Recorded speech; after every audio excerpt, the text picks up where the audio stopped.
Bonjour à toutes et à tous, je vous retrouve avec grand plaisir pour cette pleine lune du 28 octobre 2023 qui aura lieu à 22h25 en temps local. Pleine lune très intéressante, hein. Vous voyez, il y a Mars, Mercure, Soleil en conjonction ici dans le signe du Scorpion et nous avons ici une conjonction Lune-Jupiter dans le signe du Taureau. Alors, avant cela, quelques recommandations.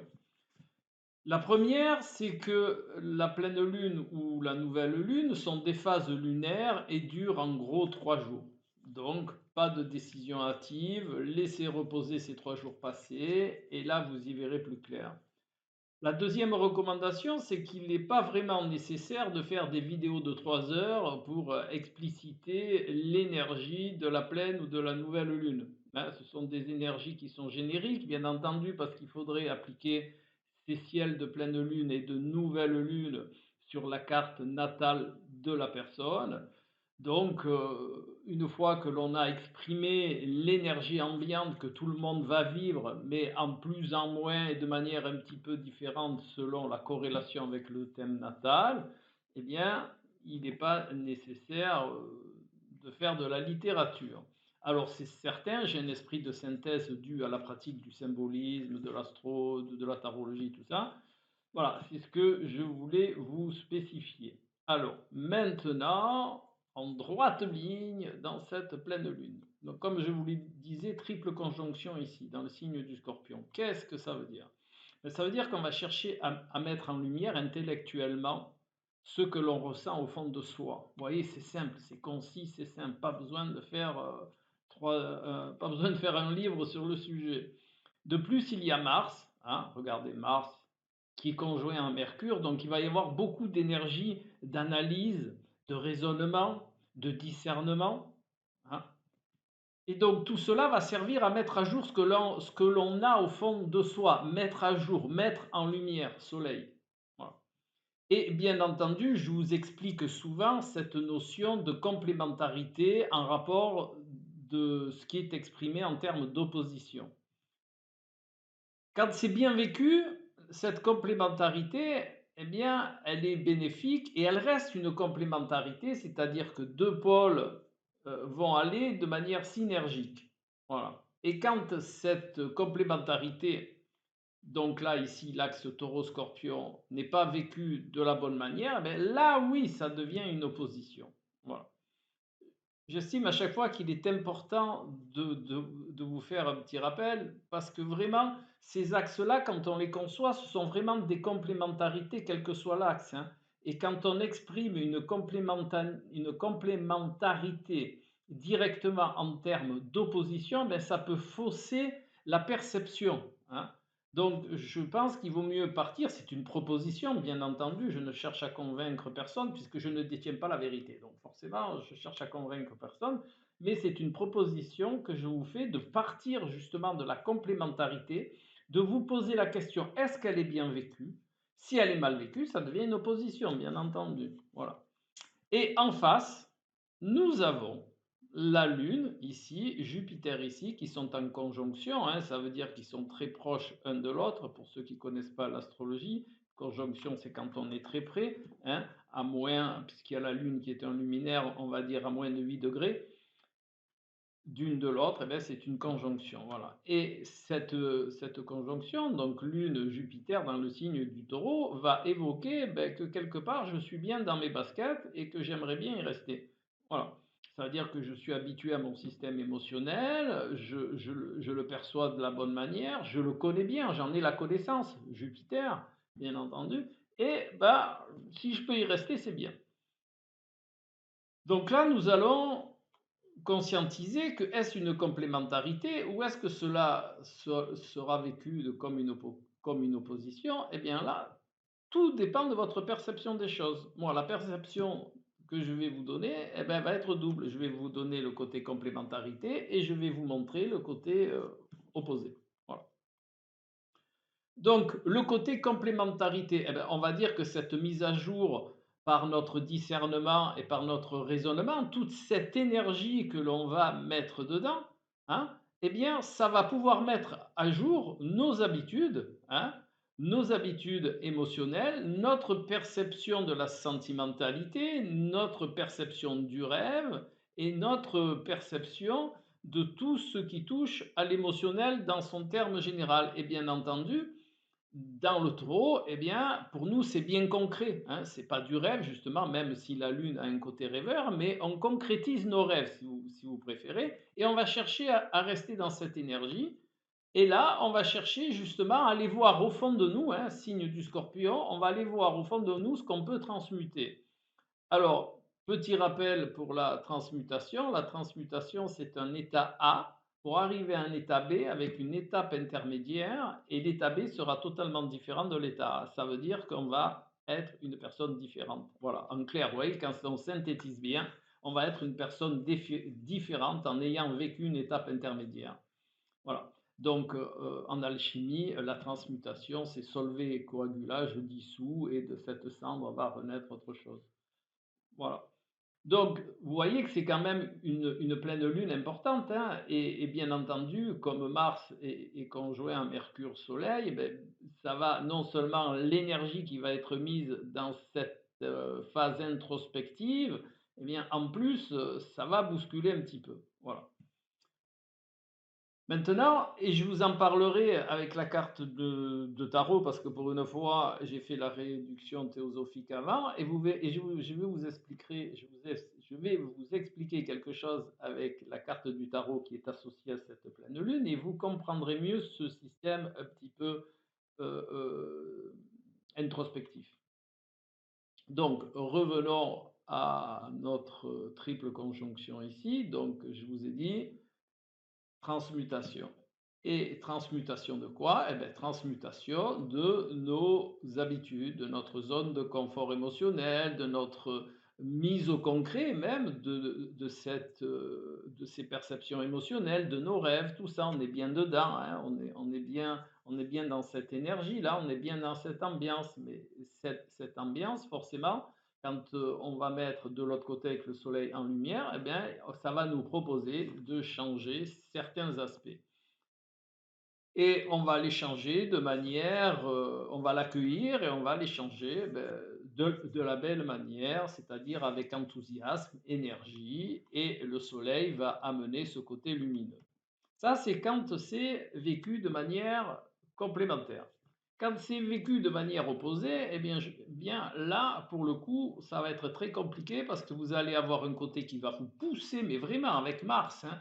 Mars, le raisonnement, tout ça, vous allez ressentir des choses vraiment profondément. Le soleil va aller y mettre sa lumière, hein, et le soleil, quand il éclaire, eh bien, il éclaire et vous allez vous rendre compte de beaucoup de choses. Et de l'autre côté va naître une résistance, c'est-à-dire moi je veux pas de cette lumière sur mes zones d'ombre profondes, donc je veux rester dans cette conjonction Lune-Jupiter, dans mon fauteuil, avec mes rêves, avec vraiment cette connaissance profonde ou même cette évasion par le rêve, hein, Jupiter-Lune, hein, je veux vraiment rester dans ces, euh, dans ces croyances un petit peu, hein, dans cette perception, on pourrait même dire croyance, foi, dans cette foi que j'ai en mes ressentis, voilà, et que j'essaie de vivre le plus possible de manière concrète. Eh bien, ces deux choses-là, si c'est vécu de manière inadaptée, ben, il va y avoir cette opposition entre ces deux énergies. De plus, si vous regardez bien, le Soleil est en trigone avec Saturne, donc ça veut dire que vraiment, on va y mettre vraiment du discernement, hein. On va vraiment avoir le juste regard, hein, la juste lumière, hein.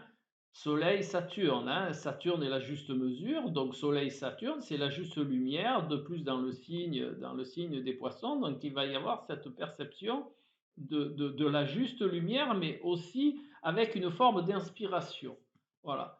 Et de l'autre côté, bien entendu, nous allons voir que la Lune est aussi, mais elle en sextile, avec Saturne. Donc il y a là une forme de résistance si on le vit de manière opposée. Et si on le vit de manière complémentaire, eh bien, il va y avoir là aussi, on va chercher à structurer pour arriver à bien vivre cet éclairage sur nos zones profondes, hein, sur notre intérieur profond. Et donc, de plus, on va chercher à structurer notre transmutation. Voilà. Comme ça, vous avez toujours les deux côtés. Voilà. Et donc, ici, vous avez aussi un aspect, puisque Jupiter est conjoint à la Lune, Jupiter a un aspect avec Vénus, et dans le signe de la Vierge, qui est le maître du signe de la Vierge, eh bien, c'est Mercure. Donc, Mercure va aussi rechercher une forme d'équilibre par l'analyse, hein, de cet éclairage de notre intérieur profond. Hein, d'accord? Ici, équilibre. Là, eh bien, méthodologie, raisonnement, et bien entendu, Mercure, conjoint Soleil-Mars, va mettre beaucoup d'énergie à trouver cet équilibre. Vous voyez, c'est simple, ça ne sert à rien de faire des heures et des heures. Voilà, et en même temps, comme c'est simple, eh bien, c'est facilement compris. Voilà, enfin, du moins, je l'espère. Donc, vous voyez, cette pleine lune va être on ne peut plus intéressante. Maintenant, voyons un petit peu, comme je vous disais, l'arcane du tarot de Marseille qui est associé à cette pleine lune. Donc, si on fait la réduction théosophique, eh bien, on va trouver le 18, si je ne me suis pas trompé. Hein. Vous savez que je ne suis pas un pro du calcul mental. Non, je plaisante, mais c'est vrai que des fois, je calcule vite et je peux faire une erreur. Et là, en l'occurrence, j'ai vérifié 2 fois, hein, parce que ça me paraissait on ne peut plus intéressant. Et donc, la carte de tarot associée à cette pleine lune, c'est la lune. Ah, voilà, je vous la montre. Hein. Et je voulais vous faire part d'une spécificité dans cet arcane du tarot, parce que c'est ce que j'enseigne à tous mes élèves. D'accord? Hormis l'astrologie, j'enseigne aussi le tarot et puis beaucoup d'autres voies initiatiques qui balaient tout ça. Et vous voyez que là, il y a toujours dans cette carte du tarot, peu importe la version, une bébête. D'ailleurs, je vais vous montrer un autre jeu qui est le Nicolas Convert. Et bien sûr, je n'ai pas préparé, mais c'est pas grave. Vous avez aussi, alors là, elle se voit un petit peu moins parce que c'est un tarot restauré, donc qui est beaucoup plus pâle. Hein, mais vous voyez, il y a aussi une bébête à carapace. Et je vois beaucoup, beaucoup, beaucoup, et mes élèves me posent beaucoup de questions par rapport à ce qu'ils voient sur YouTube, justement, et sur des sites, tout ça. Et ils me posent toujours la question, pourquoi il y a une bébête? Pourquoi c'est un coup c'est un écrevisse, un coup, fait toujours, si vous remarquez bien, ça sera toujours une bête à carapace. Eh bien, c'est aussi une perception importante de cet arcane qui, à mon sens, n'est pas assez explicité. Alors, c'est vrai que des fois, je suis un petit peu vif sur le fait de ce qu'on me rapporte et de ce que je vois sur le tarot de Marseille. Le tarot de Marseille est vraiment un livre initiatique. Alors après, chacun, il en fait ce qu'il veut, hein. Bien entendu, on peut le brûler, on peut en faire de la mancie, on peut faire ce qu'on veut avec. Mais le tarot est un livre initiatique. Il est fait d'images qui vont vous amener à une forme d'éveil associée à- aux connaissances qui sont contenues dans les symboles du tarot de Marseille. Donc vous savez que symbolisme égale une partie visible qui vous amène à une connaissance invisible. Voilà. Donc, si tous ces érudits qui ont fait le tarot de Marseille, bien entendu, on ne sait pas qui c'est, hein, sur le fond, mais c'est certainement un groupe d'érudits vu la masse de connaissances, eh bien, les bébêtes à carapace, elles ont une spécificité, c'est que quand elles muent, elles perdent leur carapace. Et le temps que celles d'en dessous durcissent, eh bien, il y a un moment où la bébête est très vulnérable. Eh bien, c'est exactement pareil pour nous au niveau émotionnel. Chaque fois où on a un changement de perception, chaque fois où notre émotionnel va se moduler pour X raisons, eh bien, ça engendre un moment de vulnérabilité. Eh bien, je vous propose, hein, vous savez que ma perception en tant qu'initiateur d'éveil, ma perception est d'éveiller en vous, par le questionnement, ce dont vous avez besoin.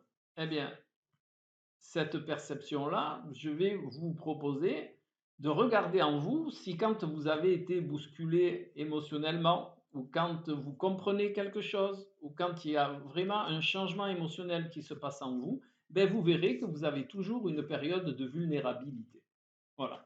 Et, et je pense que si vous vous posez la question, que vous faites remonter à la surface des moments de ce genre-là, eh bien, vous vous apercevrez que vous avez toujours vécu un laps de temps, plus ou moins long, suivant la personne, suivant ses caractéristiques émotionnelles, suivant la place de l'émotionnel chez la personne, eh bien, une période de vulnérabilité. Eh bien, c'est exactement cela qui est explicité dans cette pleine lune. Lorsque vous allez, hein, comme je vous l'ai dit, mettre de la lumière dans votre intérieur profond et notamment dans le domaine émotionnel, sur lequel soit vous allez aller dans le sens et tout va bien se passer, il va y avoir des changements, mais bien entendu, même si vous allez dans le sens, eh bien, vous aurez quand même une vulnérabilité émotionnelle qui va durer par rapport à votre thème natal. Et si vous êtes dans la résistance, donc dans l'opposition, eh bien, vous allez euh, déjà résister à ce changement, ce qui va déjà engendrer de par lui-même une résistance, et de plus, vous allez augmenter le temps de la vulnérabilité. Voilà en quoi cette carte du tarot de Marseille est super bien adaptée à cette pleine lune. Voilà. Eh bien, j'espère que... Ah oui, juste encore un petit mot. Bien entendu, puisque on m'a demandé d'exprimer le fait. Alors, je vous l'exprime, bien entendu, mais sachant que le thème de chacun comporte beaucoup, beaucoup d'aspects et que ce que je vais vous dire là est un peu moins, comment on va dire, est un peu moins généraliste que les énergies que je vous ai exprimées, bien que vous allez tous les vivre, mais d'intensités différentes. Donc, on va faire un petit tour. Tous ceux qui ont des facteurs dans le signe du Scorpion, on va dire entre 0 et 15 et entre 0, allez, entre 0 et 20, voilà, pour faire une fourchette un peu large, vont être plus impactés. Ceux qui ont des facteurs, eh bien, un petit peu pareil, entre 0 et 20 dans le signe du taureau, vont être impactés. Tous ceux qui ont des facteurs dans les premiers degrés, dans les derniers degrés du verso poisson, alors dernier degré verso, premier degré poisson, vont être un peu plus impactés. Ceux qui ont des facteurs dans le, on va dire, dans les, entre 15 et 25, 26 degrés de la Vierge vont être impactés un petit peu plus. Voilà. Et ces gens-là, eh bien, prêtez encore plus attention à ce que j'ai dit au début de la vidéo. Dans les 3 jours de cette pleine lune, disons un jour et demi avant, donc on arrive à la pleine lune, et un jour et demi après, si vous voulez avoir vraiment une zone de ce qu'on appelle de sécurité, ben 2 jours avant, 2 jours après, pas de décision, vous ressentez les choses, vous les vivez. Une fois que cette période est passée, vous en tirez les leçons, vous vous posez les bonnes questions, hein. La question, c'est ce qui fait avancer. Et après, vous pouvez prendre des décisions. Voilà. Et optionnellement, eh ben, vous prenez rendez-vous et on fait un topo s'il y a vraiment quelque chose qui vous a bousculé, qui vous paraît un petit peu incompréhensible, hein. Gardez en tête aussi si ça changeait des choses au niveau émotionnel, eh bien, de penser vraiment que vous avez cette période de vulnérabilité qui correspondra bien entendu à votre thème. Et jamais d'affolement, du questionnement, du recul, je tire les leçons, je me pose, je me calme et tout se passe bien. Voilà. Eh bien, je vous retrouve tout bientôt pour une prochaine vidéo. Oui, mais je voulais mettre en place quelque chose, donc j'attends vos retours, hein, vous, la communauté. J'attends vos retours. Je voulais faire une fois par semaine, hein, une vidéo thématique que je vais appeler le quart d'heure initiatique ou alors le quart d'heure d'éveil, hein. Et pour cela, je vais avoir besoin de vous, vraiment, je vais avoir besoin de vous. Envoyez-moi des messages ou envoyez-moi un mail avec le symbolisme que vous aimeriez que je traite de manière initiatique et de manière à entrer dans votre voie d'éveil, hein. Voilà. Et comme je vous l'ai dit, écrivez-moi et je le ferai avec grand plaisir. Et vous verrez, je pense que ça va être un format intéressant qui va vous permettre de poser les bonnes questions, de vous poser les bonnes questions à partir des connaissances que je vais vous transmettre. Et de là, rentrer dans votre voie d'éveil, de compréhension pour augmenter votre niveau vibratoire, votre niveau de conscience et pour vraiment retrouver qui vous êtes et du sens à qui vous êtes. Voilà, j'ai fini et je vous retrouve tout bientôt. Au revoir.